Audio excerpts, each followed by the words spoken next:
Belik limped down the wide, shadowed hallway of Mon Peranath, flanked by high-ranking Tanyu, and weakened from his encounter with that traitor bard. Though his breath came labored, power ran like iron through his veins after watching the boy bend backward through the sheer force of Belik's mind. It should have been gruesome, but all he'd felt was grim fascination, rightness. Finding the royal bedchambers when he'd arrived had been easy. The buzz that constantly vibrated at the corners of his mind spoke of traversing these halls 1,000 times. He didn't remember consciously following Chitana in years, but as soon as he set foot in the palace, he knew the layout like a memory. The first and third keepers had been in their rooms, in bed with their wives. Each had a coterie of 4 soldiers guarding the door.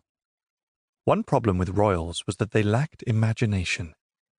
All the guards were exactly where he expected them to be. When the black-clad Tanyuin warriors had arrived, striking out of the dark like vipers with their knifing teeth, the soldiers had no time to scream, much less draw their weapons. They dropped like sacks.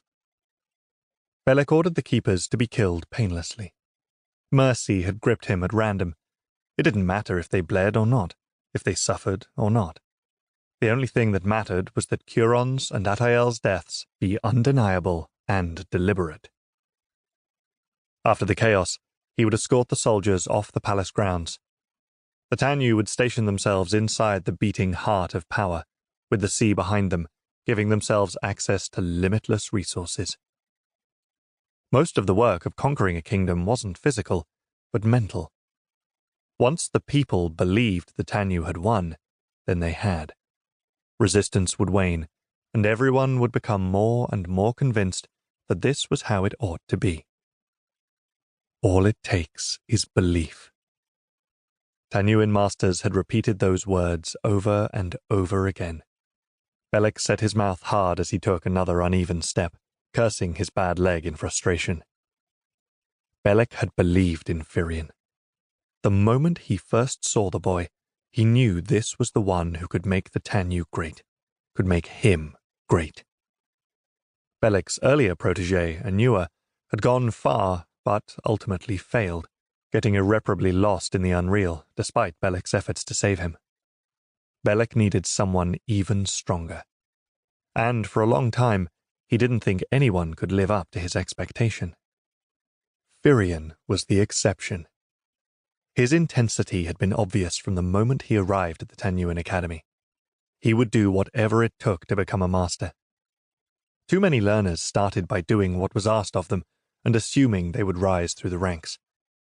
Idiots.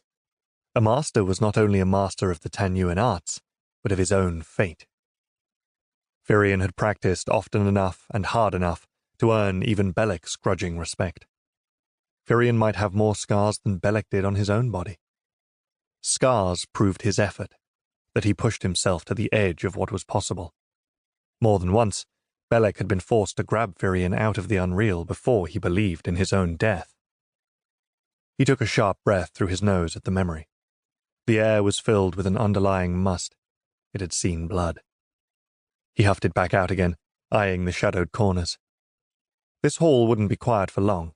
Even now, footsteps and shouts filtered through the hazy air. Took them long enough. He halted in the center of the elaborate corridor.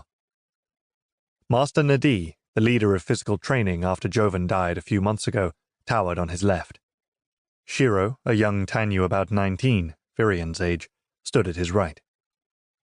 There had obviously been questions about Firian's whereabouts. Most thought that they were acting on Firian's orders. In the few seconds of peace they'd had since they entered the palace, Belik told several of them that Firian's true plan had surfaced, using them to eliminate the other keepers so he could rule with Kiria alone. Close enough to the truth. In a different way, Firian had betrayed the Tanyu by suddenly acting the coward. Belik included some vague nonsense about Firian's exhaustion after using his killing ability, so the others wouldn't be as afraid to attack him if he showed his face. When he showed his face.